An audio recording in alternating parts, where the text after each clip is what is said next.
አብዛኞቻችን ትህትና በሚመስል ዝቅታ ራሳችንን በገዛ እጃችን እያዋረድንና እየቀበርን እንደሆነ ብንነግራችሁስ? አዎ፣ ሰውን ማክበር ክርስትና ነው። ነገር ግን የእግዚአብሔር እስትንፋስ ያለበትን በክቡር ደሙ የተዋጀውን የራሳችሁን ማንነት መናቅ፣ ማሳነስና መጥላት ግን ትህትና ሳይሆን ፈጣሪን ማሳዘን ነው። ዛሬ የምነግራችሁ እነዚህ ጥልቅ መንፈሳዊና ስነ ልቦናዊ እውነታዎች የሰዎችን ንቀትና መግፋት እንዴት ወደ ታላቅነት እንደምትቀይሩት፣ እንዲሁም እውነተኛና ለክብር የሚያበቃ መንፈሳዊ በራስ መተማመንን እንዴት መገንባት እንደምትችሉ በጥልቀት የሚያሳዩ ናቸው። ይህን ቪዲዮ እስከ መጨረሻው ስትከታተሉ ለራሳችሁ ያላችሁ እይታ ይለወጣል፣ የተሰበሩ ክንፎቻችሁ ይጠገናሉ። ብዙ ጊዜ በኦርቶዶክሳዊት ቤተክርስቲያናችን ትምህርት ውስጥ ራስን ዝቅ ማድረግ ወይም ትህትና እጅግ የላቀ መንፈሳዊ ደረጃ መሆኑን እንማራለን። ነገር ግን ይህን ክቡር ቃል ስነ ልቦናዊ ከሆነው የበታችነት ስሜት ወይም ራስን ከመናቅ ጋር አደባልቀነው እንገኛለን። እውነተኛ ትህትና ማለት በውስጥህ ያለውን አቅም፣ ጸጋና ዕውቀት እያወክ ያን ሁሉ ግን የእግዚአብሔር መሆኑን አምነህ ለእርሱ ክብር ስትል ራስህን ዝቅ ማድረግ ነው። ራስን መናቅ ግን እኔ ምንም ነኝ፣ እኔ ዋጋ የለኝም ብሎ የእግዚአብሔርን ድንቅ የእጅ ሥራ ማዋረድ ነው። አንዲት እናት ነበሩ። እኒህ እናት በቤተሰቧም ሆነ በሥራ ቦታዋ ሁሉም ሰው ሲቆጣት፣ ሲያዋርዳትና መብቷን ሲነጥቃት አንዳች ቃል አትተነፍስም ነበር። በውስጧ ታለቅሳለች፣ ትሰበራለች። ነገር ግን ይህ እኮ ክርስቲያናዊ ትህትና ነው፣ ራሴን ዝቅ ማድረግ አለብኝ ብላ ታስብ ነበር። በዚህ የተነሳ ልጆቿም እሷን እያዩ የሰውን በደል በዝምታ የሚቀበሉ በራስ መተማመን የሌላቸው ሆኑ። አንድ ቀን ወደ ንስሐ አባቷ ሂዳ ከአቅም በላይ ስለሆነባት ሕይወቷ ስትናገራቸው አባም በእንባ ተሞልተው እንዲህ አሏት፣ ልጄ ሆይ አንቺ እኮ የመንፈስ ቅዱስ ማደሪያ ነሽ። ቤተ መቅደሱን ማንም ሲያረክሰው ዝም አይባልም። ራስህን ስትጥይ እና መብትሽን አሳልፈሽ ስትሰጪ የእግዚአብሔርን እጅ ሥራ እያቃለልሽ ነው። ትህትና ማለት ለፍቅር መገዛት እንጂ ለክፋት መረገጃ መሆን አይደለም አሏት። ይቺ እናት ከዚያች ቀን ጀምሮ ለራሷ ያለ ክብር ተቀየረ። ራሷን ማክበር ስትጀምር ሌላውም ሰው ሊያከብራት ግድ ሆነ። ታዲያ እኛስ ስንቶቻችንን ትህትና በሚል ሰበብ ራሳችንን የረገጥ ነው? ስንቶቻችንን በሰዎች አስተያየት ራሳችንን የለካ ነው? መንፈሳዊ በራስ መተማመን ማለት በትዕቢት መወጠር አይደለም። መንፈሳዊ በራስ መተማመን ማለት አንተ ውስጥ ያለው ማን እንደሆነ ጠንቅቆ ማወቅ ነው።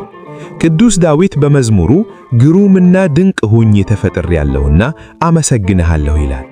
አስቡት፣ ይህ ቃል እኮ ለራሳችን እንድንናገር የተሰጠን ነው። ፈጣሪ በድንቅ ሁኔታ ቀርጾ ከሰራህ በኋላ አንተ ወደ መስታወት ተመልክተህ እኔ አልረባም ስትል ፈጣሪን ሥራህ አላማረኝም እያልከው መሆኑን ታውቃለህ? የስነ ልቦና ባለሙያዎች እንደሚሉት ለራስህ ያለህ ግምት ሴልፍ ኤስቲም የወደፊት የሕይወትህን አቅጣጫ ይወስንልሃል። ለራስህ ክብር ከሌለህ የሚገባህን ትልቅ ሥራ አትጠይቅም፣ የሚገባህን መልካም የትዳር አጋር አትጋራም፣ ብሎም በመንፈሳዊ ሕይወትህም እግዚአብሔር የሰጠህን ጸጋ አውጥተህ አታገለግልም። አሁን ደግሞ ወደ ሁለተኛውና እጅግ ወሳኙ ነጥብ እንምጣ። የሰዎችን ንቀትና መግፋት እንዴት ወደ ታላቅነት እንቀይረው? አንድ ወጣት ነበር። ይህ ወጣት በድህነት ያደገ ነገር ግን በታላቅ ተስፋ የሚጥር ነበር። በተቀጠረበት ትልቅ መስሪያ ቤት ውስጥ ያሉ ሰዎች ከአለባበሱ ጀምሮ እስከ አነጋገሩ ድረስ ይስቁበት፣ ያገልሉትና ማንም እንደሌለው አድርገው ይንቁት ነበር። በሚያቀርበው ሐሳብ ላይ ይሾፋሉ፣ ከስበስበም ያገልሉታል። ይህ ወጣት መጀመሪያ ላይ በጣም አዝኖ ሥራውን ለመልቀቅ አስቦ ነበር። ነገር ግን አንድ ቀን ቤተ ክርስቲያን ሄዶ ሲጸልይ አንድ የቅዱስ መጽሐፍ ቃል ልቡን ነካው። ግንበኞች የናቁት ድንጋይ እርሱ የማዕዘን ራስ ሆነ። ይህ ቃል ውስጡን አናወጣው። ሰዎች ስለ ናቁት ብቻ ዋጋ እንደማያጥ ተረዳ። መገፋቱን እንደ ሞተር ተጠቀመበት። እነሱ ሲስቁበት እሱ ዕውቀቱን አዳበረ። እነሱ ሲያገልሉት እሱ ከፈጣሪው ጋር ያለውን ግንኙነት አጠበቀ። ከዓመታት በኋላ ያ መስሪያ ቤት በከፍተኛ ችግር ውስጥ ሲወድቅ መፍትሄ ይዞ የመጣና የዚያ ሁሉ የተማርኩኝ ባይ ስብስብ መሪ የሆነው ይኸው የተናቀው ወጣት ነበር። ይህ ታሪክ የሚያስተምረን ምንድን ነው? መገፋት ሁልጊዜ የውድቀት ምልክት አይደለም። አንዳንድ ጊዜ መገፋት እግዚአብሔር አንተን ከማይጠቅሙ ሰዎች ነጥሎ ወደ ላቀ ደረጃ ሊያወጣህ ሲፈልግ የሚጠቀምበት መንገድ ነው። ሰዎች ሲንቁህ አትደነገጥ፣ አትሰበር።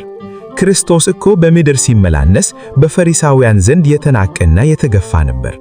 ሰዎች አንተን መናቃቸው የነሱን አስተሳሰብ እንጂ አንተን ማንነት አይገልጽም። ታዲያ ይህንን ጠንካራ ስነ ልቦናና መንፈሳዊ በራስ መተማመን እንዴት እንገነባለን? አንደኛ፣ የውስጥ ንግግራችሁን ሰልፍ ቶካችሁን አስተካክሉ። በቀን ውስጥ ለራሳችሁ የምትናገሩት ነገር ምንድነው?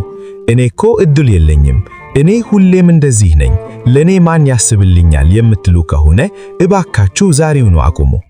አባቶቻችን በጸሎት ጊዜ እንኳን ተስፋ መቁረጥን አይፈቅዱም። ሐዋርያው ቅዱስ ጳውሎስ ኃይልን የሚሰጠኝ በክርስቶስ ሁሉን እችላለሁ እንዳለ እናንተም ችግራችሁን ሳይሆን ፈጣሪ በውስጣችሁ ሆኖ ሊሰራው ያለውን ታላቅ ሥራ ተናገሩ። ቃላት ኃይል አላቸው። ራስህን መባረክ ጀምር። ሁለተኛ፣ የሰዎችን ይሁንታ መፈለግ አቁሙ። ብዙዎቻችን የምንሰቃየው የሰዎችን ምን ይሉኛል፣ እንዴት ያዩኛል በሚለው ፍርሃት ነው።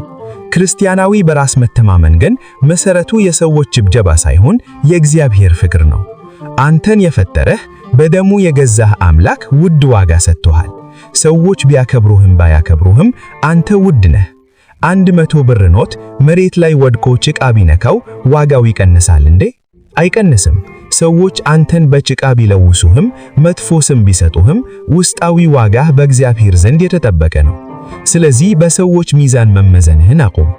ሶስተኛ፣ ትህትናን ከተግባር ጋር አዋህዱት። ትህትና ማለት ዝም ብሎ አንገትን መድፋት ብቻ አይደለም። አባቶቻችን ጻድቃን ሰማዕታት እኮ እጅግ ትሑታን ነበሩ። ነገር ግን ለእውነት መቆም ሲመጣ ከነገሥታት ፊት ቆመው ሳይፈሩ ይመሰክራሉ። በሥራ ቦታህ፣ በትምህርት ቤት፣ በቤተሰብ ውስጥ ሐሳብህን በድፍረትና በስነ ሥርዓት ግለጽ። መብትህ ሲነካ በአግባቡ ጠይቅ። ሌሎችን አክብር፣ ነገር ግን ራስህንም አታስደፍር። አራተኛ፣ መገፋትን እንደ እድገት መሰላል ተጠቀሙበት። አንድ ሰው ሲርቃችሁ ወይም ሲንቃችሁ ወደ ራሳችሁ ብቻ አትዩ። ምን አጥፍቼ ይሆን ብላችሁ ራሳችሁን አብዝቃችሁ አትውቀሱ። አንዳንድ ጊዜ ሰዎች ከናንተ የሚርቁት የናንተ ብርሃን ስለሚያንጸባርቅባቸው ነው። የናንተ ንጽህና፣ የናንተ ጸጋ መሸከም ስለሚከብዳቸው ነው። ስለዚህ መገፋትን በጸጋ ተቀብላችሁ ያንን ጊዜ ራሳችሁን ለማሳደግ፣ ለማንበብ፣ ለመጸለይ፣ አዳዲስ ክህሎቶች ስኪልስ ለመማር ተጠቀሙበት። በዚህም የናካችሁ ሰው ነገ ሲፈልጋችሁ ይገኛል። ነገር ግን ያኔ እናንተ በሌላ ከፍታ ላይ ትሆናላችሁ። ውድ ወንድሞቼና እህቶቼ፣ የኦርቶዶክስ ተዋሕዶ እምነታችን የጀግኖች፣ የነገሥታት፣ የእውነተኛ ትሑታን እንጂ የፈሪዎችና ራሳቸውን የሚጠሉ ሰዎች እምነት አይደለችም። በውስጣችሁ ያለው ጸጋ ማደሪያ የሆነው መንፈስ ቅዱስ ታላቅ ነው። ማንም ሰው እንዲያሳንሳችሁ አትፍቀዱ። ራሳችሁን ዝቅ አድርጋችሁ አገልግሉ። ነገር ግን አምላክ በሰራው ማንነታችሁ ቁሩ። የትላንትናው ስህተታችሁ ወይም የሰዎች መጥፎ አስተያየት የወደፊት ማንነታችሁን አይወስንም። ከዛሬ ጀምሮ ወደ ውጭ ወጣችሁ ስትራመዱ እንደ ተሸናፊ ሳይሆን የሰማዩን ንጉሥ ልጆች ግሩምና ድንቅ ሆናችሁ እንደተፈጠራችሁ በማመን ትልቁ እያሰባችሁ፣ ነገር ግን ሰዎች ሁሉ በፍቅር እያገለገላችሁ ይሁን። ለራሳችሁ ያላችሁ ክብር ሲጨምር ዓለም እናንተን የሚያስተናግድበት መንገድ ይቀየራል።